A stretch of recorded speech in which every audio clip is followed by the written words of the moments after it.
अस्सलाम वालेकुम। Captain news के साथ मैं हूं कैप्टन अजमल खान। जनूबी कोरिया जो एशिया की चौथी सबसे बड़ी मईशत है और एक तरक्की याफ्ता मुल्क है, लेकिन कल रात को उसके शहरियों ने इंतहाई हैरानकुन हालात का सामना किया।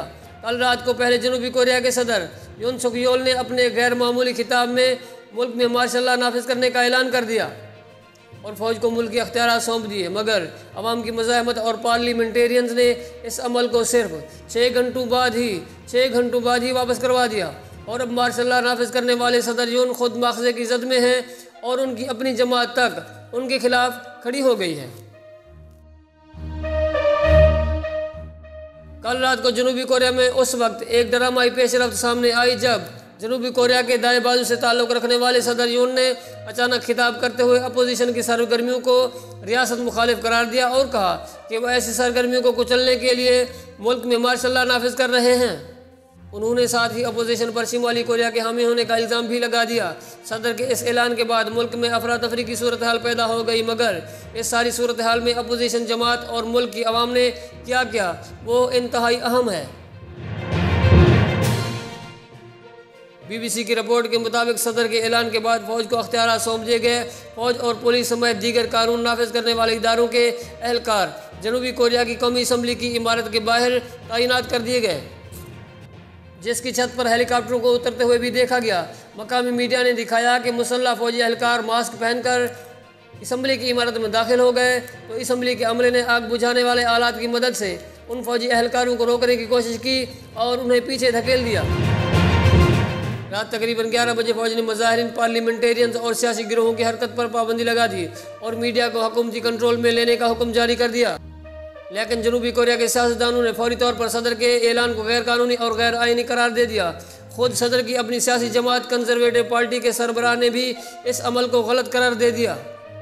मुल्क की सबसे बड़ी अपोजिशन जमात डेमोक्रेटिक पार्टी के सरबराह ली जाए ने अरकान असम्बली को पार्लियामेंट पहुंचने की दरख्वास्त की ताकि मार्शल लॉ के खिलाफ वोट डाला जाए और उन्होंने आम शहरियों से भी इल्तिजा की कि वो पार्लियामेंट पहुंचकर एहतजाज करें।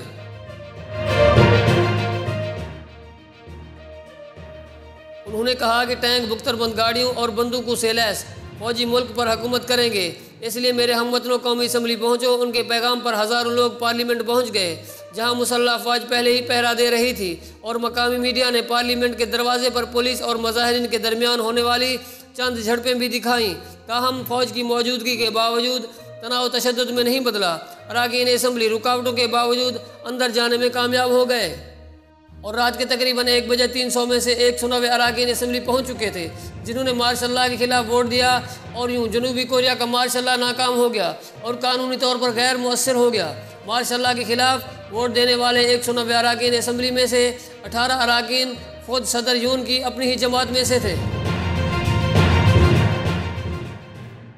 पार्लियामेंट से मार्शल लॉ गैर कानूनी होने के बाद भी इब्तिदा में फ़ौज ने इमरजेंसी ख़त्म करने से इनकार कर दिया। ताहम उसके थोड़ी देर बाद सदर यून ने काबीना का हंगामी इजलास बुला लिया और फिर खुद ही पार्लियामेंट का फैसला मानते हुए मार्शल लॉ लगाने के सिर्फ 6 घंटे बाद ही उसे वापस ले लिया।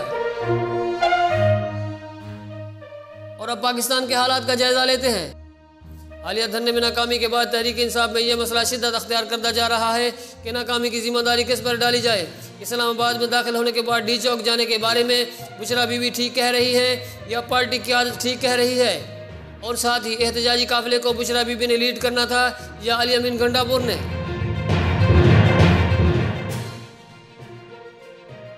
और पार्टी की आदत ने लीड करना था। आखिरी वक्त में कंटेनर पर कौन मौजूद था और कारकुनों को क्यों हिदायत नहीं दी जा रही थी। धरने के बाद से तहरीक इंसाफ की सियासत इन्हीं सवालात के गिर्द घूम रही है और पार्टी के अंदर शदीद इख्तलाफात सामने आ रहे हैं। कुछ रहनुमा इमरान खान की अहलिया बुशरा बीबी पर जिम्मेदारी डाल रहे हैं और कह रहे हैं कि इमरान खान की मर्जी के बगैर बुशरा बीबी कारकुनों को डी चौक की तरफ ले गई, मगर कुछ रहनुमा बुशरा बीबी का दिफा कर रहे हैं जबकि कुछ रहनुमा बुशरा बीबी के असर रसूख की वजह से मुकम्मल तौर पर खामोश हैं और ख़ुद बुशरा बीबी की तरफ से भी धरने के बाद से बराह रास्त कोई मौक़िफ़ सामने नहीं आया है। हालांकि धरने से पहले वीडियो बयान जारी कर रही थी, मगर अब वो अपनी बहन मरियम रियाज भट्टू और अपनी तर्जमान मिसाल यूसुफजई के ज़रिए अपना मौक़िफ़ दे रही हैं, जिसमें तहरीक इंसाफ की क़यादत पर संगीन इल्ज़ामात लगाए जा रहे हैं और धरने में नाकामी का जिम्मेदार उन्हें ठहराया जा रहा है।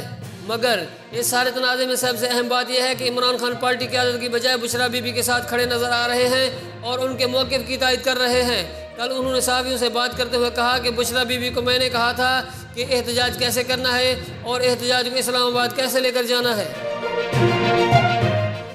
खुद बुशरा बीबी की बहन और तर्जुमान भी यही कह रही हैं कि बुशरा बीबी ने इमरान खान की हिदायत पर अमल किया था, लेकिन इमरान खान की बहन अलीमा खान का इस सूरत हाल पर सख्त मौक़िफ़ सामने आया है और वो ये दावा कर रही है कि इमरान खान पर ज़िम्मेदारी डालकर डी चौक एहतजाज का कसूरवार उन्हें ठहराया जाने की कोशिश की जा रही है। तो नाज़रीन, फ़िलहाल के लिए इतना ही।